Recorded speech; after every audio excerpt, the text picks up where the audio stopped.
Welcome to this budget special. I'm Tamanna Inamdar. The big theme this time for the markets is that how much of an impact is a vote on account going to have for sectors and specific stocks. Let's first talk about what is expected out of this budget, with the caveat that if you look back to 2019 pre-general election budget and then look at what was presented post the election, there was not too much of a change, which is why perhaps it makes sense to take the first Feb announcements seriously. So what's expected? Largely, and this is we've taken from the number of house views out there, capex is expected to slow down compared to the last few years. So the pace will be 10 to 15%. This is government expenditure, government capex, which is in itself not that slow. But if you compare to the huge rates, a CAGR of about 25 to 30% of capex that you've seen in the last few years, there will be a slowdown.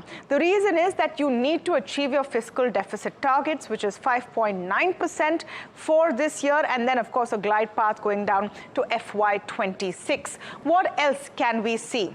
What is expected is, because this is a pre-election, you will see an increase in the PM Kisan schemes. That's the money which goes directly to farmers' accounts, and that could increase by 50% to 9,000 rupees. It's currently 6,000 rupees per annum. There is also a thought on the street that there could be a rise in exemption limits because the new tax regime is not looking as attractive.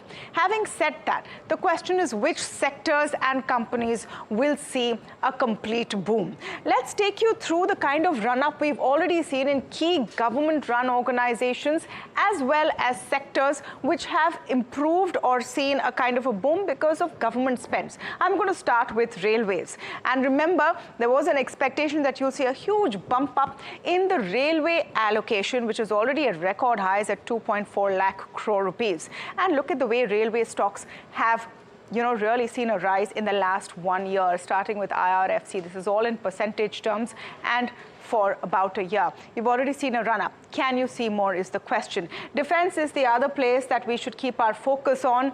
What will the outlays be?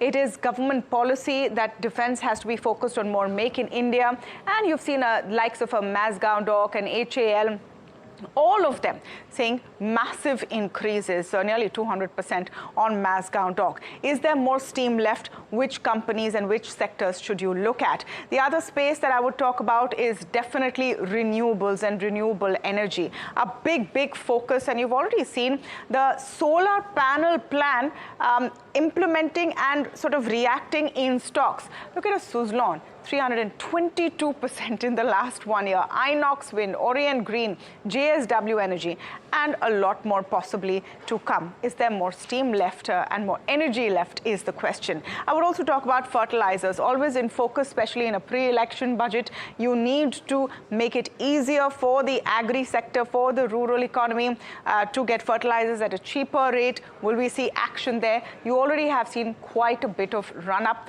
FACT up 146%, even a Chambal fertilizer at 15%.